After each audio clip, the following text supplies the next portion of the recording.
If you are a restaurant, there is something very important that is come out for you. It is the Restaurant Revitalization Fund. And in this video, we're going to talk about the Restaurant Revitalization Fund, who is eligible. We're going to talk about the application process. We're going to talk about how to calculate how much you can apply for. Now, this is a grant that is refundable if you use it for the purposes that they specify.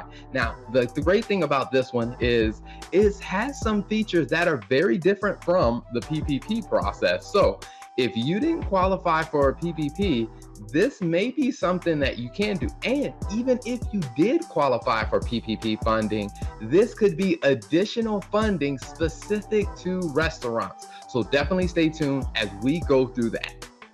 Now, if we're going to jump into it, I'm going to just say, you know what?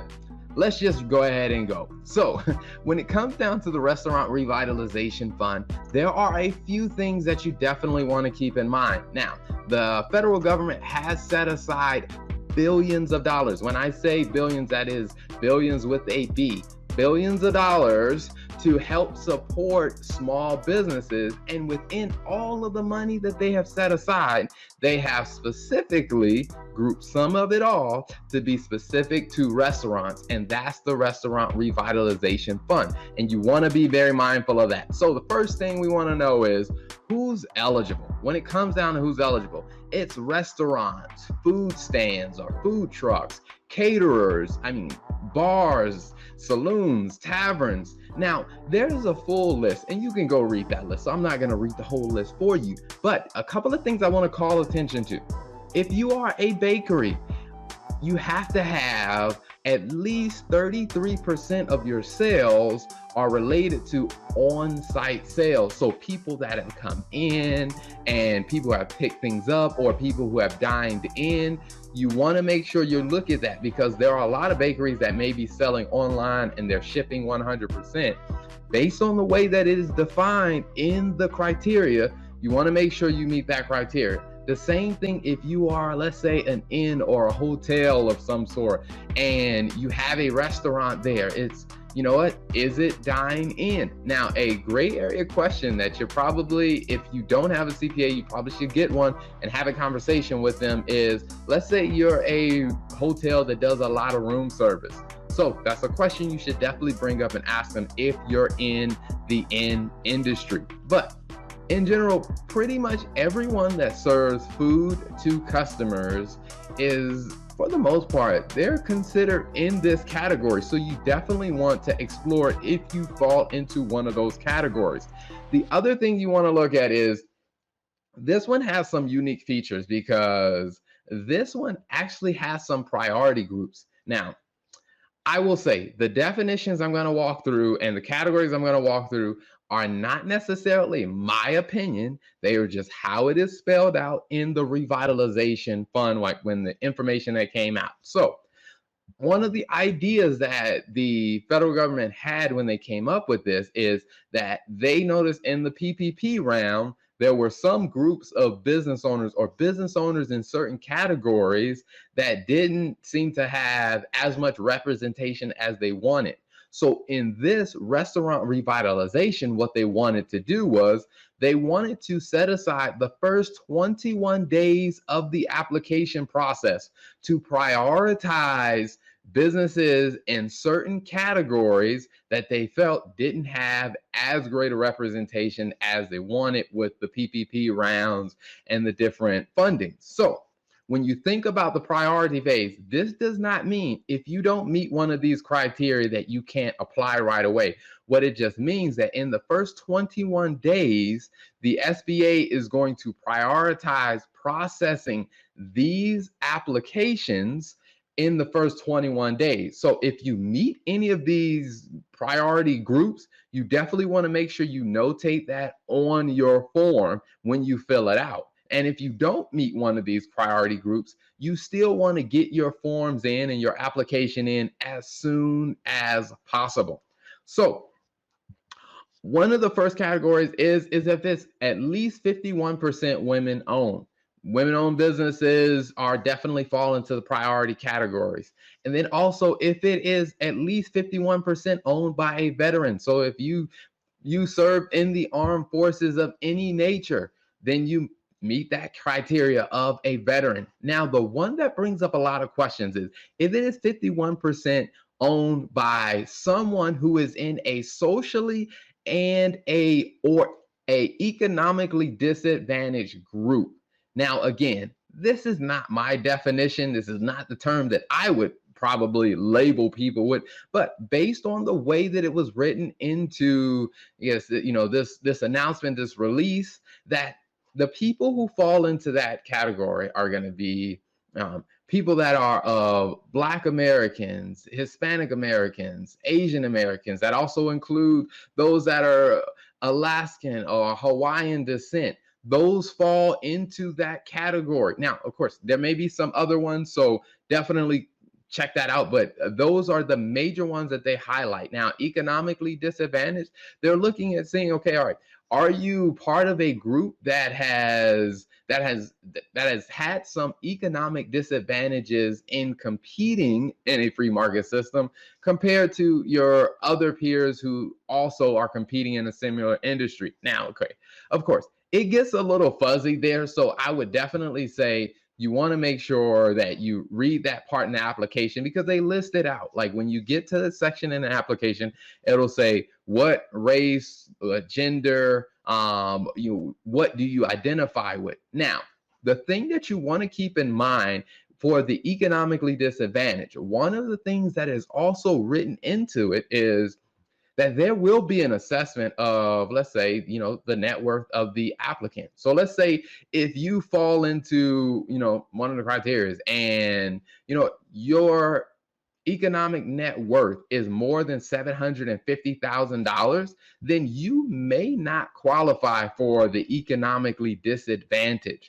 So you want to make sure that you keep those things in mind. Again, those aren't my definitions. They aren't my personal opinion on the criteria. That's just what the criteria is. Now, again, if you don't meet any of those criteria, it doesn't mean you can't apply. It just means that you probably won't get your application processed in the priority group, which is the first 21 days. But you still want to get your application in as soon as possible. Now, speaking of all the application, the question becomes is, where do I go to actually get my application in? So there are a couple of options that you can do. If you are a partner with a POS system or a point of sale system like a Square or Toast, one of the ones that has a relationship with the SBA, you can use those. But if you're not using one of those POS systems, you could also go directly to the SBA website. And the website you would go to is restaurants.sba.gov. Now, if you go there right now, at the time I'm recording this, which is like April 25th, if you go there right now, you may see that it's not open to the full public, because they're running some tests and they selected a few people from the PPP loan application rounds to test out the site to make sure, hey, the process works smoothly. So when they open it to everyone to start applying, that some of the kinks in the system are worked out. Now, the people who have been selected to participate in this round, they'll be able to put their application in, but that doesn't mean their application will be processed. No one, based on their language, no one will be receiving any funds until the application process is open to everyone. So you want to make sure that you're keeping an eye on this site. Again, jot this down. Restaurants.sba.gov is the site that you want to go to start that application if you're using a POS system that isn't already connected with the SBA to offer this restaurant revitalization fund. Now, the next thing that becomes very, very important is, okay, how do I calculate how much I qualify for it? Well, there are 3 ways that you can approach it. And to be honest with you, I mean, there aren't options where you get to pick which one you want. There are 3 categories, because one of the things you look at with the PPP round is if your business wasn't open in 2019, then you probably had an issue trying to access the PPP funds. Well, with the restaurant revitalization, they've come up with some other options that allow you, even if your business wasn't open in 2019, there is still an option for you to be able to apply for funding under this grant. And let's say if your business opened partially through 2019, there's an option for that. And then also, let's say if your business wasn't open in 2019 and you hadn't launched your business in 2020, but you had incurred expenses, whether that be in 2019 or you incurred expenses in 2020. And even if you incurred expenses between January of 2021 and March the 10th of 2021, you still may be eligible to apply for this grant for your restaurant, even though you weren't open in 2019 or 2020. So you want to make sure you pay attention to that. So when we're looking at that, what we've done is we've created a spreadsheet, and we created a model that will help you calculate this faster. So what we've done is we've made that available because we work with a lot of restaurants, and we said, you know what, let's just make this available to everyone. So if you email us at contact@Business Talk Library and you put in the subject line free RR template, what our team will do is we'll get back in touch with you and we will send you a free copy of this template. And the way we designed it is when you look at the different categories,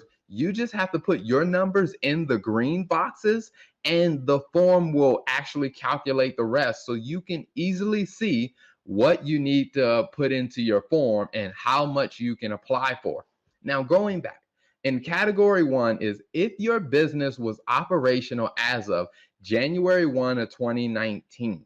What you're simply going to do is you're going to take all of the revenue that you made in 2019, you're going to compare it to the revenue that you had in 2020, and you're going to say, okay, all right, what's the difference there?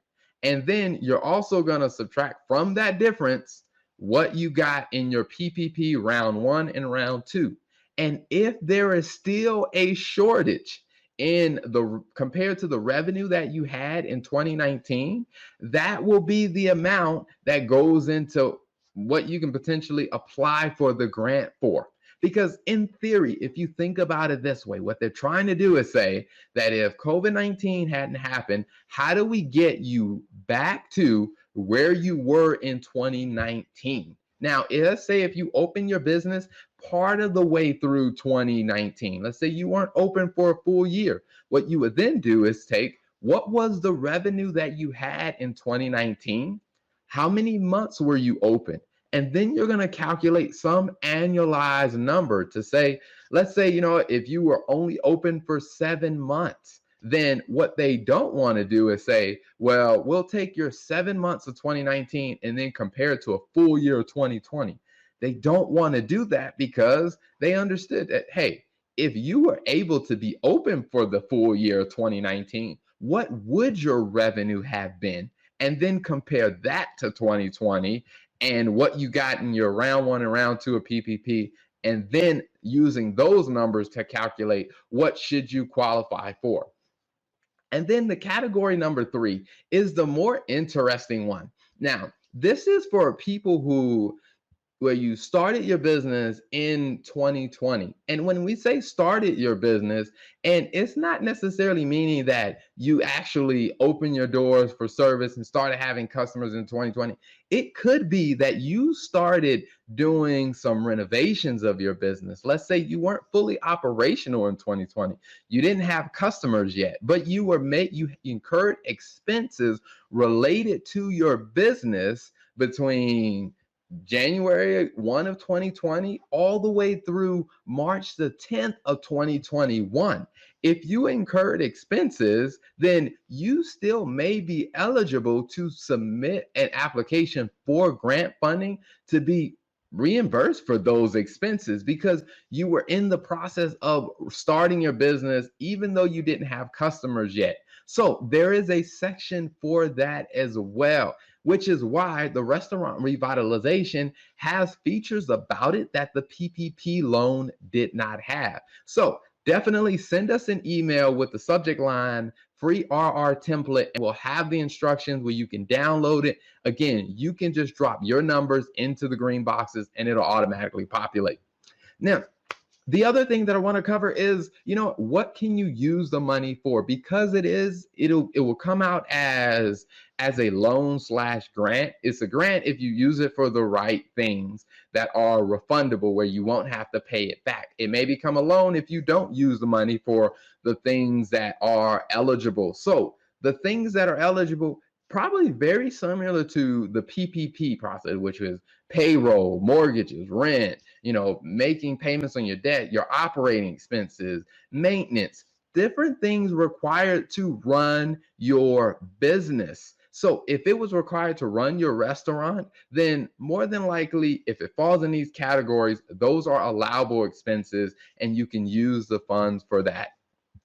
Now, I know there is a lot to this, and there are a lot of different things that you need to think about when running a restaurant. This is one of those opportunities where you get a chance to actually be able to close the gap on what you lost as a result of COVID-19 and the drastic impact that it's had on your business. So you definitely want to take advantage of this and be on the lookout to apply. And again, if you need that free template, email us at contact@Business Talk Library, and in the subject line, put free RR template. Also, I want to make mention that, the Business Talk Library has created an amazing resource for restaurant owners. We're creating and we're launching a show called Food and Finance, where we dive into the business side of food-related businesses, where we're going to be talking about systems that you can use. We're going to talk about different things that business owners or restaurant owners have done that have helped them be successful, mistakes that they've had, and also how they work through them. So we'll be featuring a lot of great resources and content on the podcast, on the YouTube page, and on our website. So you definitely want to be on the lookout for that. And if you also like to be on the mailer when we're doing different updates and we're featuring different businesses and we're sharing highlights like this on different things you need to know as a restaurant owner, definitely send us an email to contact@businesstalklibrary.com, and we will definitely have our team reach out to you. And then also, if you're in the market and let's say you're a restaurant owner and you're like, you know what, I need a really good finance and accounting team to help support my business, whether that's in the bookkeeping or whether that's helping you navigate the decisions from a financial aspect, like, am I charging the right prices? How do I qualify for funding? Or, hey, how do I build a financial strategy to expand my business? How do I maximize my profits? If you're looking for services like that, our firm, the TL Turner Group, also serves a lot of restaurants. And that is actually the area we specialize in, is in supporting restaurants and restaurant owners from a finance and an accounting standpoint. And it's definitely something you want to look into. So there you have it, the Restaurant Revitalization Fund, that I think that is a great thing for a lot of restaurants. You definitely should apply, and keep in mind the criteria and the things that we talked about, and keep an eye on restaurant.sba.gov, because as soon as it opens, you want to make sure that you have all of your paperwork, all your numbers calculated, so you're ready to apply on day one. Because the faster you apply, the higher your chances of getting your application processed before the grant funding runs out. So you want to make sure you jump on it as soon as possible.